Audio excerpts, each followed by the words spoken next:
that going? Yeah! Good morning, everybody. Put my watch down for a minute. I don't know what I was doing. Looking at the screws on it, I guess. Making sure they're all tight. What else? I haven't posted in probably a week and a half, and my media guy said, Frank, what are you doing? What are you doing? You want to be on YouTube or not? So I do. So 2 pairs of glasses. I'm ready. I got my coffee in my takeout mug. I was doing some backhoe work this morning already. You know, I got all sorts of stuff laid around here in the studio. I have my wax. I should have to try to move this one out of the way, and of course this one's going to go by, and you're going to see that. I got my wax bench here, and I got a nice quiet pump now. Listen to that, isn't that great? Okay, and then here's the MC pins that I'm working on. Little tiny, not tiny, they're actually quite nice. So you get this up to 200, a little under 200 degrees. It's red wax, and you get your mold. You make sure there's no obstructions or anything like that in there.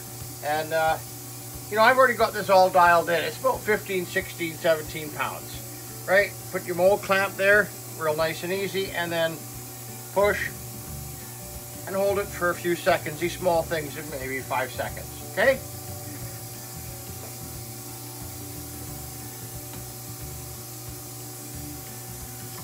Okay, now the first couple will go real quick because the mold is cold, right? Okay, the mold is cold, so the wax will set up right away. That upside down now. Okay, so I mean I can go into production with these. I think we need. Oh, where are you? That's why I gotta. It takes a lot, you guys, to make videos. It does. You know, psychologically, you got to be into the game. Any YouTuber will tell you, hey, if it was easy, everybody'd be doing it. Okay. Another injection here. I should, like I say, I'm going to try to. I'm just making an informative video this morning so that everybody can at least see me again. So I do another pin too, right? This one here is Mastodon, and I did a little video. I think there's a video around, maybe on my Instagram channel. And here's the holder I made for it. So it goes like that, and then that gets epoxied in there. It gets fit and epoxied in there, and there'll be a little threaded. Okay, what we're doing today, it's going to be a little bit of a longer video. I'm going to do a gem setting. So I'm trying to figure out the light situation here for you guys. Okay, I have a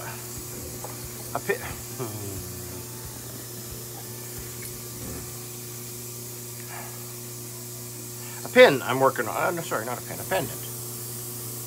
Pretty cool. That would be Winnipeg. So what I want to do is I want to set this diamond.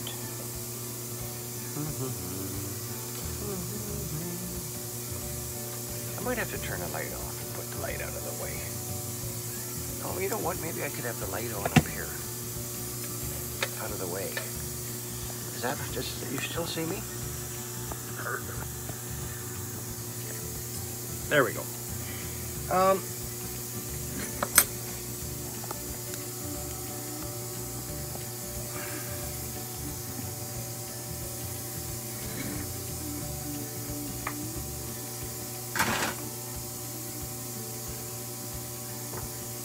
You notice how I have that wax set up, how I cut the sprue, cut the sprue on the rubber mold, so that all I do now is just that's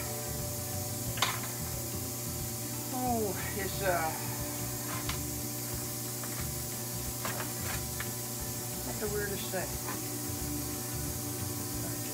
Just go like that. Like that. Okay. All I do is I cut. That's a shitty knife. I cut a piece of it off, right? Now that's ready to sprue already. It's very little work of cleaning this. You know, I've designed it. Think for a minute when you set up your rubber molds, because remember what I literally say it all the time. At every stage, you got to work harder. If there's a mistake when I'm making the rubber mold, there's a mistake in the wax. And then if I've got, in this case, 20 waxes to make, I have 20 problems to clean up. Whereas if I just spent the extra 15 minutes, half an hour on the original master that I put into the rubber mold, can you imagine down the road how many 15 minutes or half an hour that I don't have to do? And that's, you know, 20 years ago I wouldn't have realized that. Yeah, let's just make the rubber mold, let's get her done. No, rubber mold material costs money, electricity costs money, shop, everything costs money. So when you're planning to make a rubber mold, the master pattern or model that goes into the silicone. I like to use Castaldo Econo-Sil. I just swear by it. It's the best. It's the best. Okay, you can see I have molds everywhere. I've been making molds since I can remember. Look at these things. These things are monster rings from the late 80s, and this was a material that you'd buy in like a metal one pint. That was pints back then. Like a 1 liter jar. It was metal, and you'd get a glass frame, and it would put this and a little horseshoe. I may have one around somewhere kicking.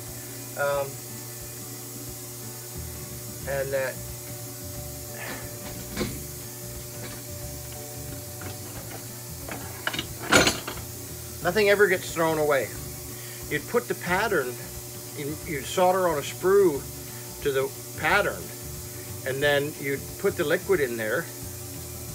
This was a thicker one, but you'd put the liquid in there, and you'd have pieces of glass on here with metals holding it, and you would bake it at 300 degrees. I think it was 300 degrees for whatever the thickness was. But you know, I never had a vacuum machine back then, and this is all the bubbles from mixing it. And of course, the bubbles get on the pattern, and I got a whole drawer of them. So those are, what's that? 1980s? And what's it now? That's 50 years ago. No, 80, 20? That's 40 years ago.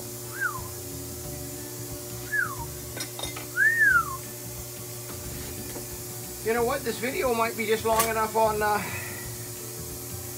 just making waxes. You know what I mean? I have another big wax here I want to do too.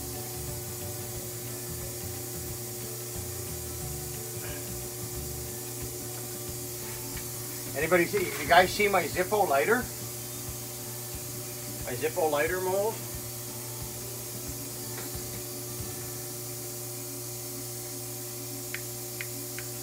I'm gonna do that in sterling silver. I want to do some monsters on it and stuff like that. I think that'd be pretty cool. I've got a bunch of pictures of it. I could kind of go through that. There's rubber molds everywhere. Now this stuff is,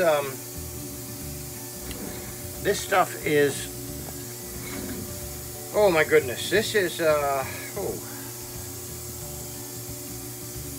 it's Equinox. I think this is Equinox silicone putty, and it doesn't shrink. Okay, so you can literally see there's the original pattern in there. I say, oh, you can see. Maybe you can't see. But literally this thing, and anybody that makes molds knows what I'm showing you right now. This thing just, did you see that? It's very subtle, but it didn't shrink. If this material had a shrunk, you have to force this together, but I'm just, you see that, how it just fell together? Now that's important. Now this, I don't know the life of these molds, okay? And it leaks. And I've actually spoken to the technical department. I've spoken to the technical department of Econosil. Yeah, it's Econosil. No, Smooth On, the Smooth On people. Because if you don't cut them, they don't leach. They don't leach fluid, and I was concerned about the fluid that was coming off of them. Because when I cut them, it releases I don't know if you could see it, but see the shine to it. That's mineral oil. So after a few back and forth in a week and a half, I think it was, with the Smooth On people, they assured me that it wasn't dangerous. Okay? It just fits in there. Now that's important, because this is a technical part for a LaSalle, a Cadillac LaSalle convertible. Very hard to get parts for it. And this is for the top. This screws down the convertible top. We're talking in the 1930s. I think this car is a 36 LaSalle. So it's rare. It's an expensive car. It has to be perfect. So the brother of mine couldn't find one of these. He only had one, and he needed to make another one. And so here's rubber molds. Oh, it's upside down. Right? And so this and this are identical. There's no shrinkage yet. Now, does the wax shrink a little bit once it cools? I think it does, ever so slightly. And then once you cast it, it's gonna shrink ever so slightly. But this needs to be hard chromed. So once I'm gonna cast it in bronze. It doesn't need to be a really strong part. I'm gonna cast it in bronze, and then I'm gonna leave a little, I'm gonna talk to the chromer first, and I'm gonna figure out if I have to leave a little thing on it, or if he's gonna do something along the lines of the thread, because we really want it to be perfect. And so once I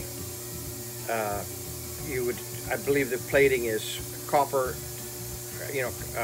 polished clean, couple layers of copper, and then you would do a nickel plating, and then you would do the chroming. So it will bring it up to exact tolerances again. So I'm looking forward to getting this project done. In fact, I should put it on the bench because it needs to get done. So wow, this video took a lot longer than I expected. So we're going to put this one up on YouTube. So don't forget to, if you like what I'm doing, I appreciate it. I'm going to try to take this to the next level. Maybe subscribe, let your pals know, subscribe, follow me, and I'm going to start doing a little bit more in-depth videos. I might actually do one after this of setting the gem, because it's gone on too long now. And anyways, you guys, have a great day. Reach out to your friends, right? We all have friends, I don't care, or pals, or acquaintances, or family. Reach out. Say hi to somebody.